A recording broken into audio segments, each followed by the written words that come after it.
Umekujia mkono wa Idi, yani mkono wa furaha. Ndoa imetawala furaha, uregevu umekwisha kikomo, ukakamavu uchukue nafasi yake. Mimi sipendi uzembe na ulegevu tena, napenda ukakamavu na uimara zaidi. Ili kujipatia mkono wa Idi, tupigie katika nambari zifuatazo: 0748869733 au 0659869734. Kumbuka, mkono wa Idi ndio habari ya mjini. Unasubiri nini? Mkono wa Idi ndio habari ya mjini.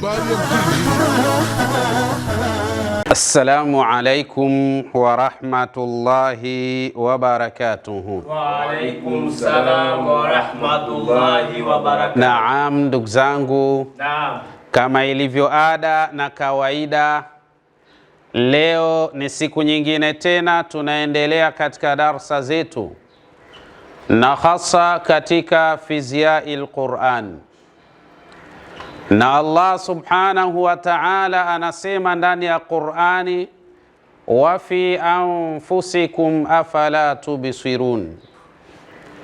Allah subhanahu wa ta'ala anatutaka sisi wanadamu tuzitambue ishara za uwepo wake Allah subhanahu wa ta'ala kupitia katika miili yetu.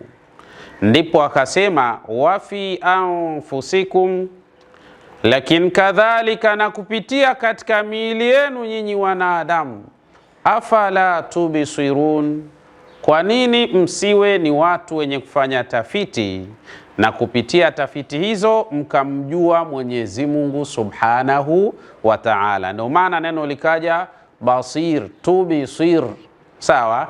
Tena ala wazni af'ala yuf'ilu if'ala, absara yubsiru ibsaran. Kwa hiyo hapo utaona kuna ujuzi wa hali ya juu katika maneno ya Allah tabaraka wa taala. Wakati tulipokuwa tukisoma aya za namna hii, mashekhe zetu walituambia jasaduka maktubun bikodin daqiqin khata'un wahidun fihi yughayyiru man anta.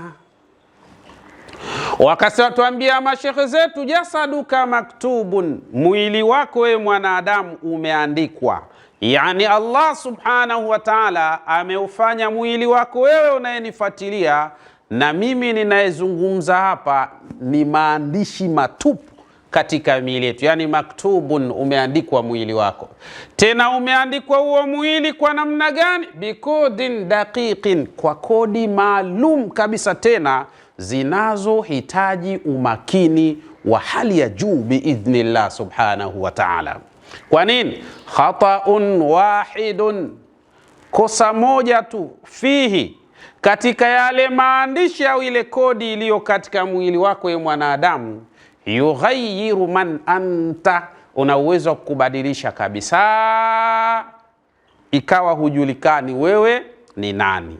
Kodi moja tu, namba moja tu inaweza ikabadilishwa katika mwili wako na habari yako ikaishia hapo. Fi DNA, lakini huyu mwanadamu katika DNA, tukizungumza DNA tunaongelea katika ilmu tashrihi, masala ya ilmu ya anatom, na hapa tunazungumzia masala ya nyuklia, kwa maana DNA, yani al-ahmadun nawawi. Tasema al-khasu bik, hizi DNA ambazo ni maalumu sana kwa ajili yako, 3 miliarati harfin. Mwenyezi Mungu subhanahu wa ta'ala kajalia katika DNA zinazokuhusu wewe zina herufi bilioni 3.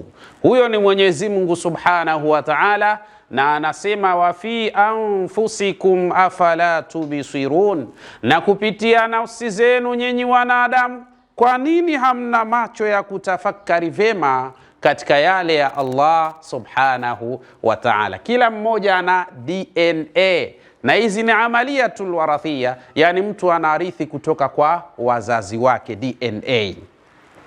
Hii inakuwa al-khasu bik, ambayo ni maalum kwa ajili yako, 3 miliarati harfin, katika hiyo DNA yako ina yani herufi bilioni 3 biidhnillah subhanahu wa ta'ala. Nataka uone ni namna gani kwa idhini yake Allah subhanahu wa ta'ala mwili wako unatoa picha sahihi ya uwepo wa Mwenyezi Mungu subhanahu wa ta'ala. Kama utatuliza akili sawasawa, mwili utakwambia Mwenyezi Mungu subhanahu wa ta'ala yupo, na bila shaka dalili na ishara za uwepo wake zinadhihiri kupitia katika mwili wako biidhnillah subhanahu wa ta'ala.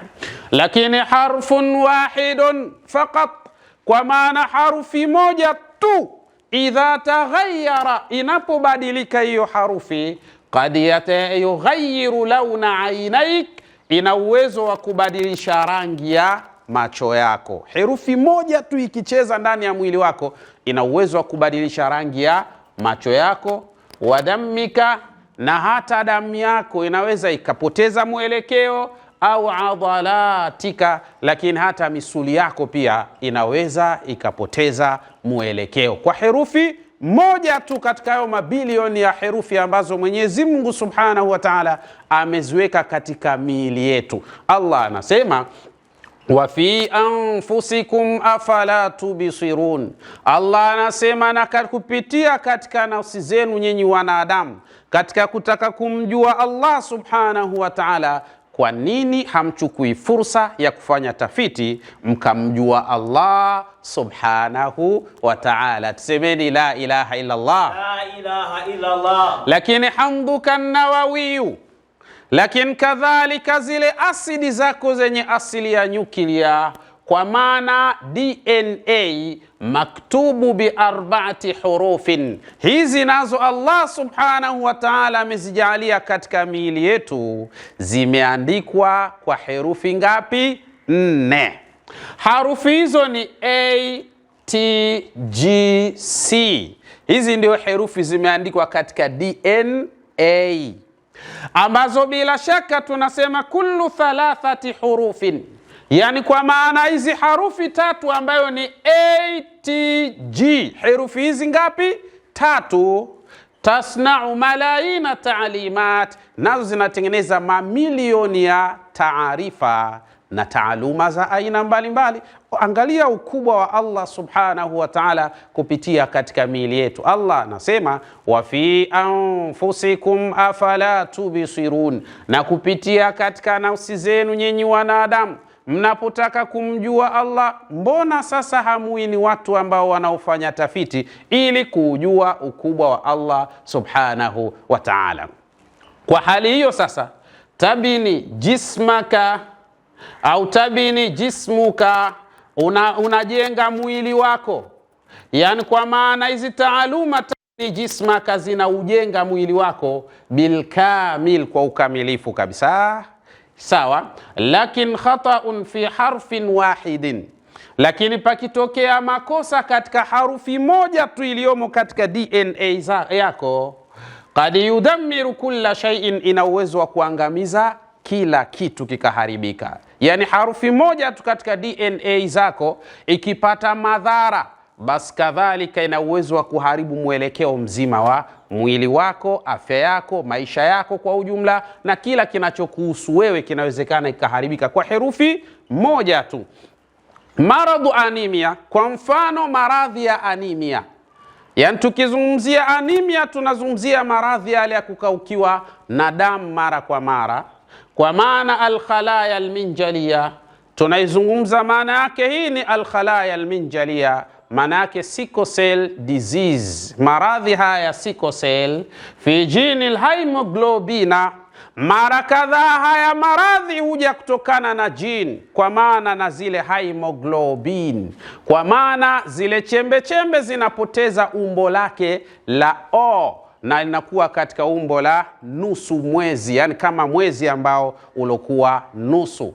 Ikitoka katika hali ya umbo la duara ikabadilika ikaja katika umbo wa nusu duara, yani kwa maana namba C, hii sasa inakuwa na hatari, ndio mtu anapata maradhi ya anemia au maradhi anaita sickle cell disease, ambayo ni hatari sana katika afya na maisha ya mwanadamu. Harfun wahidun, harfi moja tu, min asli thalatha, miongoni mwa asili ya herufi hizi 3 miliarat, yani 3 miliarat, miongoni mwa asili ya zile herufi bilioni 3, yataghayyaru min A ila T, ina uwezo wa kubadilika herufi kutoka katika namba A kwenda katika namba T. Hapa sasa kuriyatu damil hamra tatashawahu, hapa sasa zile red blood cell, kwa maana sel nyekundu za damu zitashindwa kufanya kazi zake vizuri. Watasbahu ala shakli minjali, na wakati huo sasa itakuwa katika umbile la namba C, au mwezi ambao haujakamilika katika hali za namna hiyo. Unaona hatari hiyo? Kwa hali hiyo sasa, la tahmilu al-oksijena bishaklin sahihin, kwa hali hiyo sasa zitakuwa hizi seli zako hazina uwezo wa kubeba oxygen kwa usahihi wa hali ya juu. Ndio tunasema harfun wahidun au khata'un wahidun fi harfin wahidi, kwa maana kosa moja tu katika herufi moja tu miongoni mwa herufi ambazo zinazopatikana katika mwili wako zinabadilisha hali katika mwili wako na kwenda kuwa na hatari zaidi katika afya na maisha yako katika hali za namna hiyo. Allah anasema wa fi anfusikum afala tubsirun, na katika nafsi zenu, kwa maana katika miili yenu, enyi ndugu zangu, kwa nini mnakuwa si watu ambao mnafanya tafiti katika kumjua Allah subhanahu wa ta'ala? Maradhun kamilun, kwa maana zile tunapoziita, kwa maana zile seli zinapobadili mwelekeo zikawa katika umbo la namba C, basi hapa tunaita nini? Maradhun kamilun, ni maradhi kamili kabisa, anemia hiyo, kwa maana sickle cell disease. Tunakwenda sawa? Min harfin wahidin, haya maradhi yamepatikana kwa herufi ngapi? Herufi moja tu, kwa maana imetoka kuwa O ikaja kuwa harfu namba C. Hapa sasa watu tayari wameshapata maradhi ya anemia, yani 3 miliarati harfin fi DNA, kwa maana zile herufi bilioni 3 katika DNA, lakin harfun wahidun yakfi litaghyiri launi alquwa as-siha ashakli kulli shay, lakini namba moja tu yakfi, inatosha kabisa, litaghyiri launi, kubadilisha rangi ya mwili. Mwangalie mtu akishakuwa na sickle cell anakuwaje, mwili wake unakuwaje? Lakini walquwa, na inatosha kabisa harfi moja kubadili nguvu katika mwili wa mwanadamu. Lakini wasiha, na inatosha kabisa harfi moja kubadili afya katika mwili wa mwanadamu. Ashaklu kulli shay, lakini na maumbile ya yote katika mwili wa mwanadamu. Herufi moja tu inatosha kuwa ni hatari sana katika maisha ya mwanadamu.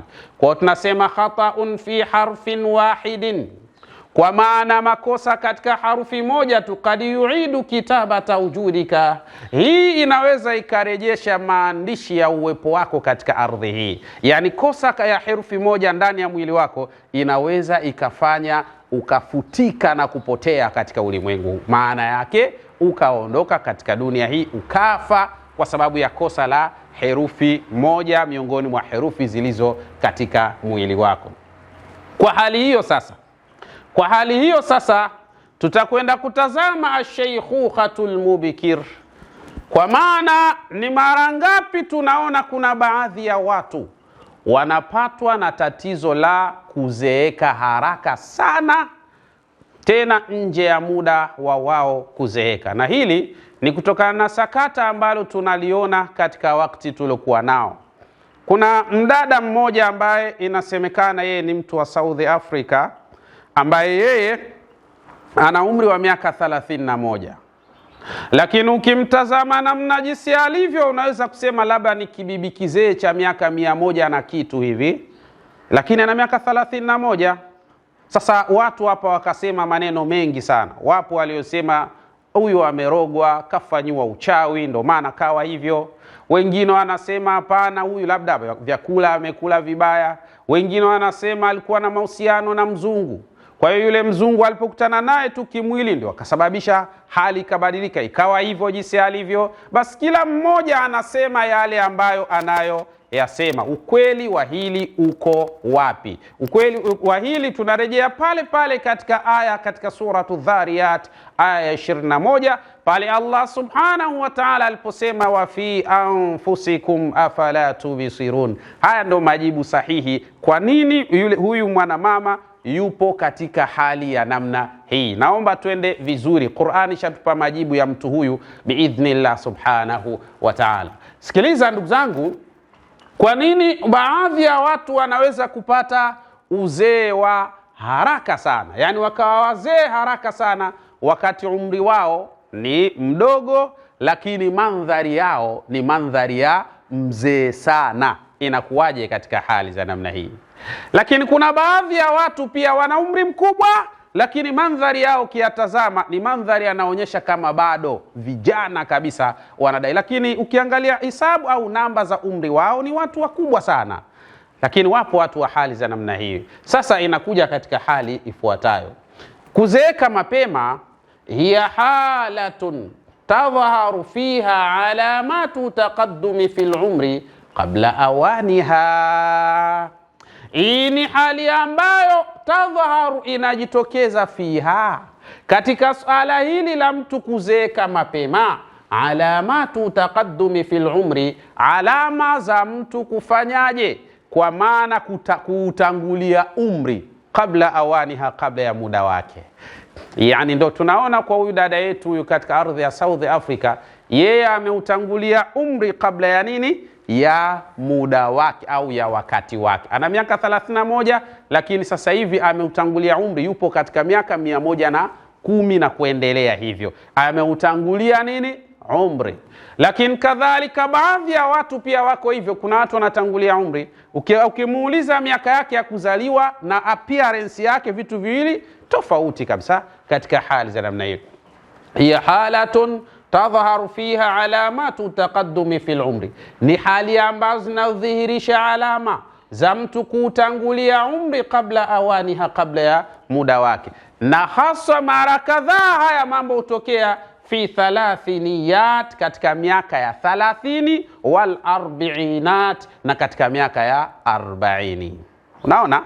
Yani haya matukio huwa yanajitokeza nyakati za miaka katika 30, wakati mtu anaingia katika ile miaka ya 30, 31, 32 mpaka 39, au al-arbiinat, au miaka 40, yanaanzia 41 mpaka 49. Haya matukio katika umri huu mara kadhaa huwa yana uwezo wa kujitokeza sana, mtu akautangulia umri katika hali za namna hiyo. Tunakwenda sawa? Naam. Yahduthu natijata tafaratin jainiya, na yanatokana na haya yanatokana kwa sababu gani?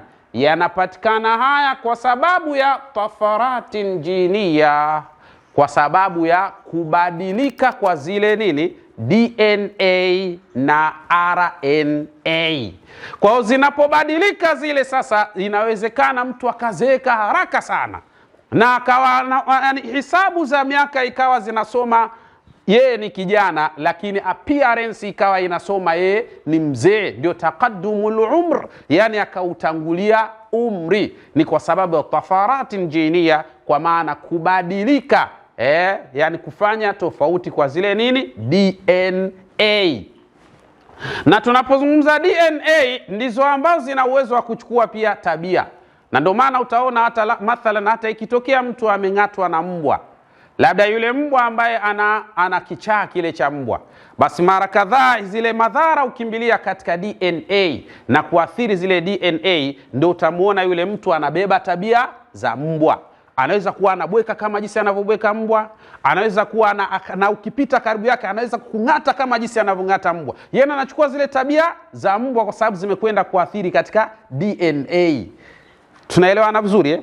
Kwa hiyo katika hali za namna hii sasa, huyu anapata madhara au anakuwa mzee kwa haraka sana kwa sababu ya tafaratun jainiya, kwa ajili ya kubadilika kwa zile DNA.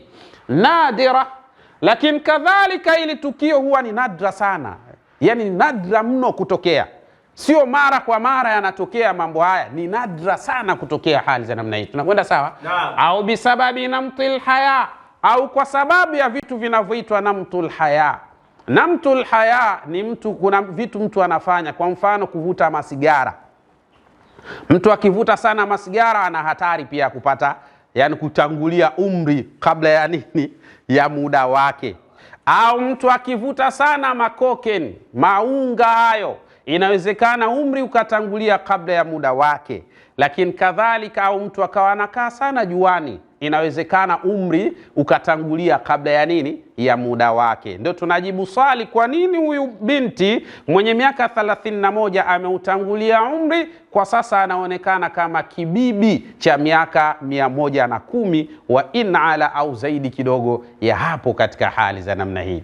Hii ni kwa sababu hizi, tusabibu hadhihi al-asbabu, zinasababisha sababu hii fi tadarruri al-khalaya wa talafi al-ansija, katika kudhuru zile khalaya, chembe chembe katika mwili wa mwanadamu, lakini kadhalika na kudhuru nini, al-ansija, tishu zinapata madhara kwa sababu ya matukio ya kuvuta masigara, kuvuta maunga, lakini kadhalika kula lishe isiyokuwa salama, lakini kadhalika vivyo na kukaa katika jua kwa muda mrefu. Hii inaweza ikapelekea kuua zile khalaya, kwa maana chembe chembe wa talafil ansija, na kuharibu nini, na kuharibu tishu biwatiratin asra'i, katika muda wa haraka zaidi minal mu'tad, kuliko muda au hali ya kawaida katika hali za namna hiyo.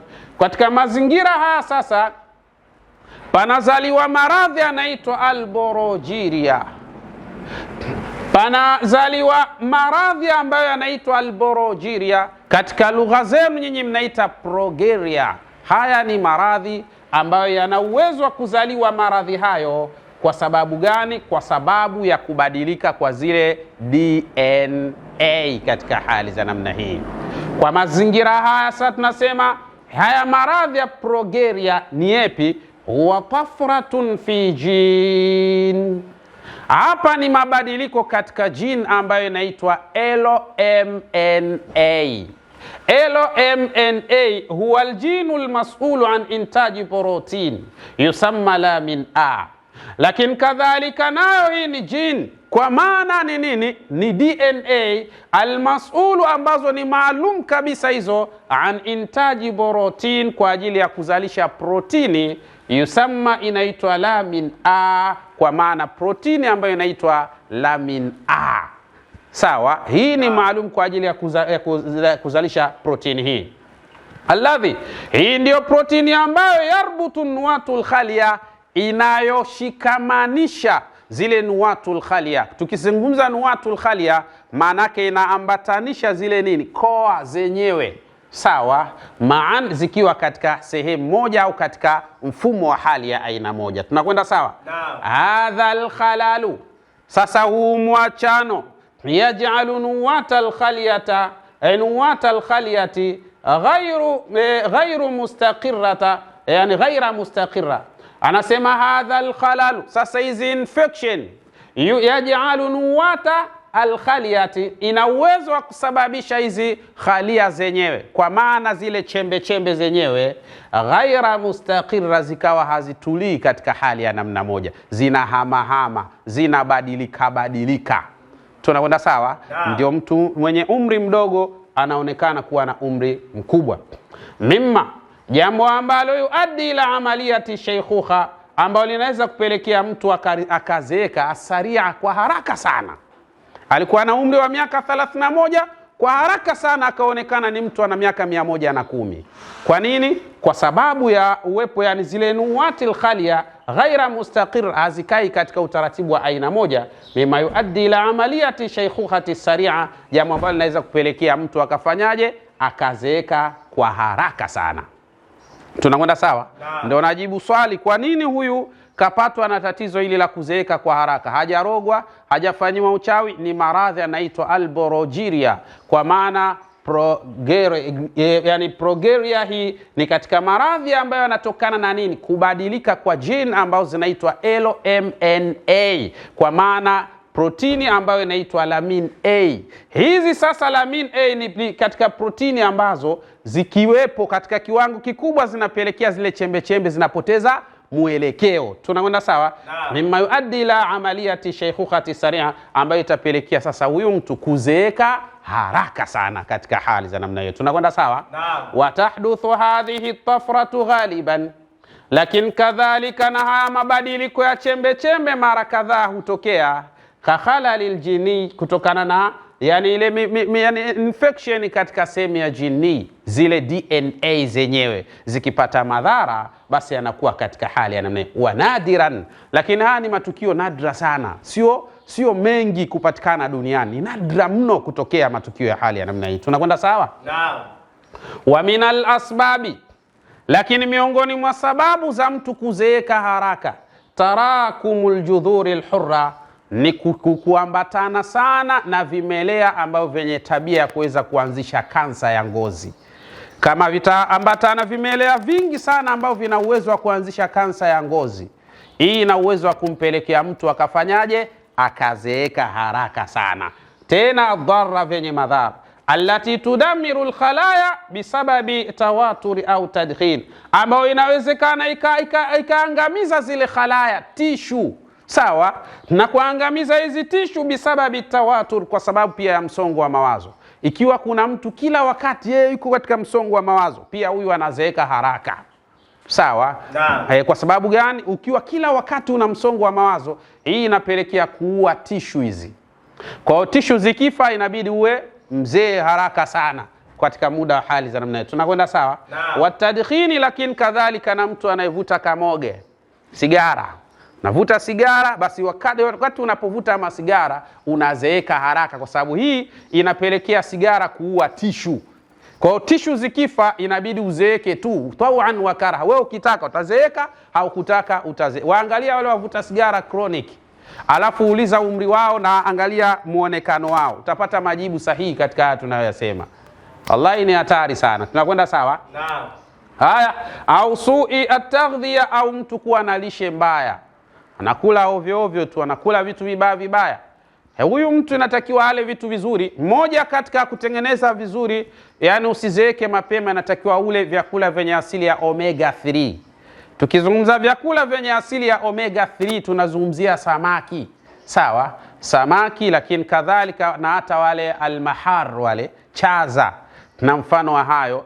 Hivi ndio vyakula vyenye omega 3 ambao vina uwezo wa kutengeneza tishu zisiharibike. Tunakwenda sawa? Naam. Lakini kadhalika min al-asbabi, miongoni mwa sababu al-istihlakul mufrit lisukriyat, yani ni mtu kuwa na tabia ya kula vyakula vyenye sukari sana.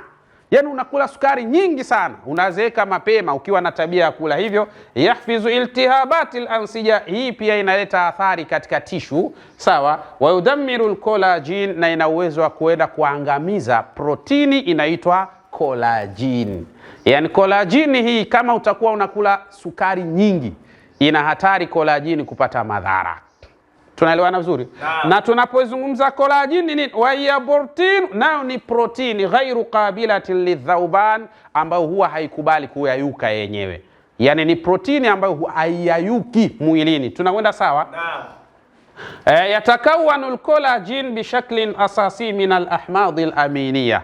Lakini kadhalika tukizungumza hii protini ya al-collagen, hii mara kadhaa huwa inajitengeneza katika mwili wa mwanadamu bishaklin asasi, kwa kiwango kizuri mno, minal ahmadil aminiya, kutokana na zile amino acidi. Tunakwenda sawa? Naam. Kutokana na zile amino acidi. Amino ya kwanza, kwa maana asidi ya kwanza inaitwa al-glycine au al-glycine. Glycine hii ni amino acid au ni asidi namba 1 inayotengeneza nini? Al-collagen, protini ya collagen. Lakini asidi namba 2 inaitwa al-borolin, proline. Proline hii ni katika asidi ambazo zinazotengeneza nini? Al-collagen, protini ya al-collagen. Na ya tatu inaitwa al-hydroxyborolin, kwa maana hydroxyproline. Hizi ndizo ambazo zina uwezo mzuri kabisa wa kutengeneza nini? Kutengeneza protini inayoitwa nini? Al-collagen. Tunakwenda sawa? Hii collagen ndio inakufanya unakuwa vizuri, ngozi inakuwa salama, inakuwa na amani, inakuwa nyevunyevu, haikauki, haikakamai, ni collagen. Kolajini ikosekana ndio unapata tajaid, ngozi inajikunja, inadondoka ile ngozi. Ndio ukimwona mtu kazeeka kweli kweli, ukimuuliza ana miaka mingapi? Na miaka 22. Ukitazama jinsi alivyo, kolajini imepungua au haipo au imekosekana. Tutakwenda sawa? Naam. Aya, sasa katika hali za haithu tushakilu hadhihi alahmadhu khuyutan, kiasi ambacho hizi ahmad, hizi asidi ambazo zikishikama na hizi zinakuja kutengeneza nini? Protini ya alkolajin. Hizi ndizo ambazo huwa zinatengeneza nyuzi nyuzi katika mwili wa mwanadamu. Kwa mfano, ukipata jeraha, wakati jeraha linakwenda kupona, utaona pale katika jeraha lako kama kuna utandu. Ule utandu unafanyaje? Unashukwa kama nyuzi nyuzi. Hiyo ndo prolaktini, ujue. Kwa maana ndio protini ya prolaktini ya alkolajin ndio inafanya kazi ya namna hiyo. Na hii ni baada ya kuwa ile, yani unapopata jeraha huwa zinakuja chembe chembe zinaitwa safihatu, yani safihatu damawia. Safihatu damawia ni chembe chembe zinafanana na sahani namna zilivyo, na zinavotembea zinatema kemikali. Ndio hii inaitwa nini? Alkolajin. Kwa hiyo inapofika pale katika sehemu ya jeraha zinakufa zile chembe chembe, alafu zinaganda. Wakati kumbuka hapo zimetema kemikali ambayo bila shaka ni hii hapa inaitwa alkolajin. Protini ya alkolajin inaanza kusuka pale nyuzi. Baada ya masiku kadhaa utaona lile jeraha limefanyaje? Limeondoka, limepona, pamebakia salama kabisa pale mahala. Ni kwa sababu ya nini? Alkolajini. Tusemeni la ilaha illa Allah. La ilaha illa Wallati minha timu bishaklin haikal, na kutokana na hii protini inaitwa alkolajin ndio ambayo bila shaka inatimiza na kutengeneza vizuri umbo la mtu. Mtu anakuwa na umbo zuri, anakuwa vizuri, ngozi nyororo. Ni prolaktini hii ambayo tunaita nini? Alkolajini katika hali za namna hiyo. Sawa? Walkolajin ahadul mukawwanati alasasiya, lakini kadhalika na tunapoizungumza hii alkolajin ni moja katika vitu muhimu sana sana sana, linasiji dham, kwa ajili ya kuikusanya ngozi. Tunaelewana vizuri eh? Naam. Yani hii ni nzuri sana alkolajin kwa ajili ya kuikusanya ngozi. Haifanyi ngozi iregee. Kolajini ikiwepo kwa kiwango kinachotosha inafanya ngozi inakuwa imara, inakuwa imekaza, hairegei. Tunaelewana vizuri? Naam. Lakini ikikosekana kolajini kwa kiwango kikubwa, ndio inabidi uzeeke tu hata kama umri wako ni mdogo. Kwa sababu gani? Ngozi inabidi sasa ivutike, inakosa kukaza ngozi, kwa hiyo unakuwa na muonekano wa mtu aliyozeeka na wakati umri wako unakuwa na miaka michache. Kwa hiyo hata yule mama wa South Africa ambaye ana miaka 31, tatizo lilomsibu yeye ni maradhi ya alborogiria, ndio hasa kilichomsibu, kwa sababu hiyo inakwenda kuharibu tishu, lakini inashambulia nini? Alkolajin. Kolajini ikishambuliwa hii sasa ikawa haina uwezo tena wa kuzaliwa katika mwili kwa kiwango kinachotosha, basi hii lazima uzeeke. Hata kama una miaka 2 utaonekana mzee tu katika hali za namna hiyo. Tunakwenda sawa? Kwa hiyo hakurogwa yule wala hakufanywa uchawi wala nini, ni maradhi tu alborogiria, sawa, ndio yanampelekea kuwa katika hali za namna hiyo. Tunakwenda sawa? Naam. Haya, tukimalizia hapa tunasema alladhi ya'malu ala tamasuki, kwa sababu hii ambayo tunayoita protini inayoitwa nini? Alkolajin, ndio ambayo inafanya kazi ala tamasuki khalaya aljism, kuzifanya zile tishu za mwili zifanyeje? Zishikane. Tunaelewana vizuri? Maan, kwa pamoja. Lidha, kwa hali hiyo yatawajadul kolajin, inapatikana kolajin sasa fi mukhtalifi manatiqi wa a'dha'i aljismi, katika sehemu mbalimbali na viungo mbalimbali vinavyopatikana katika mwili. Utaikuta nini? Alkolajini ipo. Kwa sababu gani? Kwa sababu ndio inafanya kufanya viungo vifanyeje? Vishikane vizuri, ngozi ishikane vizuri, na iwe katika utaratibu ambao uliokuwa sawa sawa. Tusemeni la ilaha illa Allah. La ilaha illa Allah. Bima fiha, miongoni mwa viungo ambavyo alkolajini inapatikana kwa wingi katika maeneo hayo. Unajua hii kolajini zimegawanyika, zipo pia kolajini zipo katika mafungu 28. Yani zina tabaka 28. Lakini katika hizo 28, 5 tu ndio tabaka kuu zaidi. Na tabaka ya kwanza ndio ambayo imechukua takriban 90% ya kolajini nzima ambayo inapatikana katika mwili wa mwanadamu. Sasa mara nyingi sana inapatikana al-idham katika mifupa. Al-kolajini inapatikana katika mifupa. Ndio maana utamuona mtu ambaye ana tatizo hili la kuwa la maradhi ya alborogiria, maradhi haya progeria, mara kadhaa utamuona ni mtu ambaye pia anazeeka kimaumbile, lakini lazima awe pia na maradhi ya mifupa na hata maradhi ya moyo. Hayawezi kumwepuka, na hata figo nazo zinakuwa ziko hatarini wakati huo, kwa sababu hii alkolajini ina kazi nyingi za msingi sana. Moja wapo ni kutengeneza nishati katika figo na kuisafisha figo. Sasa ikiwa tayari hii alkolajini yenyewe inapoteza mwelekeo, manake maradhi ya moyo wewe kwako yatakuwa yakufikia, maradhi ya mifupa yatakuwa yakufikia, na una hatari ya kupoteza viungo kabisa katika hali za namna hiyo. Mwenyezi Mungu atulinde na atunusuru. Al-idham, yani hii utaikuta sana katika mifupa. Sawa? Lakini kadhalika al-adalat, lakini utaikuta katika misuli pia. Misuli, mbavu, utakuta hivyo. Sawa? Na tunapoizungumza hii mifupa, ndio maana unaona mtu akivunjika mfupa, sawa? Alafu ule mfupa huwa unaunga. Ni hii ujue ndio inafanya kazi hiyo. Collagen. Kwa sababu collagen inakuwa kama vile gundi, inapofanya pap inaunganisha ule mfupa. Na ndio maana utaona mtu mzima akipata madhara akavunjika, inakuwa kuungeka kwake mfupa ni ngumu sana, kwa sababu kiwango cha collagen kinakuwa kimeshuka. Tofauti na mtoto mdogo akivunjika leo, unaweza kuta baada ya masiku kadhaa tayari mfupa wake ilishaunga, lakini mtu mzima atahangaika sana kwa sababu collagen inakuwa iko chini sana, na kila mwaka inapungua 1%. Ndio maana unaona kila mwaka tunasogea kuwa wazee. Ni kwa sababu hizo. Tunakwenda sawa? Naam. Kwa al-adalat pamoja na misuli nayo inaweza, ikiwa kama collagen hakuna, inapoteza mwelekeo. Lakini kingine, si unajua misuli misuli ni kitu ambacho kinaweza kutanuka na kusinyaa. Ndio maana unaona hata ngozi yako si inatakiwa ifanye hivyo. Yaani iwe na tartib, iwe mbichi, isiwe ngozi kavu. Ndio maana yake. Ni hiyo collagen ndio inafanya ngozi yako inakuwa nyororo hivyo unavyoiona. Sawa? Lakini ash'ar, nywele nazo zinahitaji al-collagen. Ukikosa collagen ya kutosha ndio nywele zinanyonyoka. Alafu zinakuwa nyepesi kama za muhindi hivi, sio za muhindi, kama za mchina sio za yani zinakuwa hivyo yani nywele zako. Al-collagen ikiwa kiwango kidogo. Lakini al-ghadharif ni katika mifupa laini. Kwa mfano, baina ya maungio, angalia kidole changu. Unaona hichi kidole? Hapa katikati kuna vitu vinaitwa al-ghadharif. Ghadharif ni mifupa laini. Hii mifupa kazi yake ni kuzuia kusuguana mfupa na mfupa. Sasa hapa katikati lazima kuwe na vitu vinavyoitwa nini? Al-collagen. Collagen hapa inasimama kama unavyoona hii grease. Katika nini? Katika gari yako. Yaani inazuia katika zile jointi za gari, kuna mafuta pale huwa yanawekwa ili kusiwe na msuguano. Ndio al-collagen inafanya hivyo. Sawa? Sasa mtu al-collagen ikipungua, ndio maana utaona wazee wengi collagen ikipungua anakuambia magoti. Ni collagen ile imefanyaje? Imepungua. Yanakuwa, kwa hiyo mifupa inakuwa inasuguana. Kuna kosekana, kwa hiyo al-ghadharif mifupa laini. Lakini al-asnani na meno pia.